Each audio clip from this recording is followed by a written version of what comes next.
Hi, I'm Hank Willis Thomas.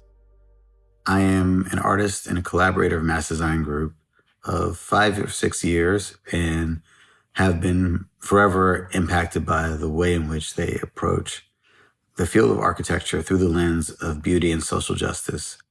I have been in awe of the eclectic methods of working and the people who are part of this collective and the way in which they have been innovative in everything that they attempt to do.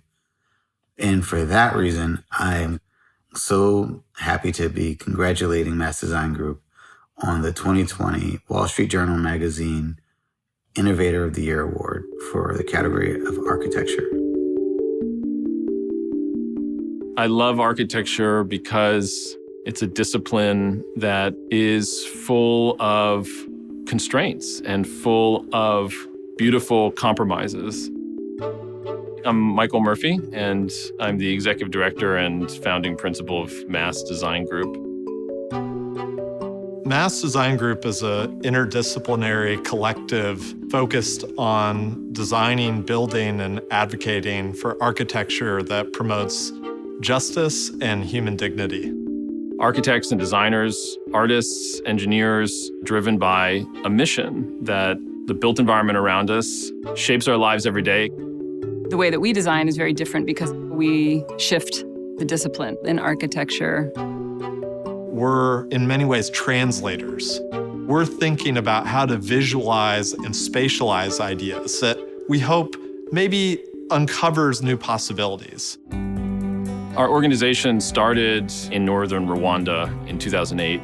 Working in Rwanda, we saw patients waiting in hallways of hospitals that weren't designed for infection control, and they were contracting airborne diseases like tuberculosis. And I had this kind of lingering question about how do we design a new hospital from the ground up with simple interventions that could radically improve airflow and thus improve health outcomes. So in 2011, we completed the Batara Hospital.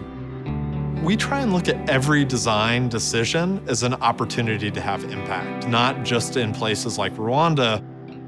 So right now we're in an old industrial space in Poughkeepsie, New York, and it's my hometown. Poughkeepsie is one of those cities that was once really thriving, that has incredible assets and potential and beauty, and yet has suffered from economic decline, suburbanization, inequity. Our first completed project was an affordable housing project that was in an old back lot between a highway and the main street that we infilled with affordable housing. And this site that we're sitting in right now, we're now converting it to about 40 units of affordable housing, a new public food market and food hall, and a co-working space. So you're at the beginning stages of what are one of a number of projects that we're engaged in here in the city. I think what we can do as architects is visualize hopeful futures. And so the more that we can prioritize ecology and landscape as we come to every project and make sure that there's space for all species to kind of coexist in the future, I think we actually can have a design decision-making process that harms no species. I think we're at an incredibly important existential moment in the history of architecture. The pandemic really revealed to us the important role that the architects have to play in the management of disease. Breathing, it is the access to live. It is the right to live, is the right to breathe.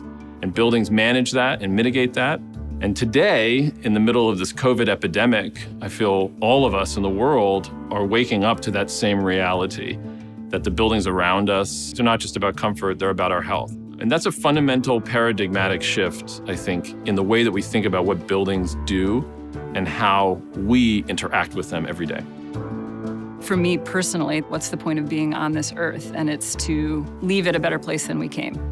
And I often say to young designers, don't wait for a building project to emerge, but make one happen by your partnership and proximity and service to your hometown or to the community that you know really well. And my guess is that you'll be running your own office much quicker than going to work at some big corporate firm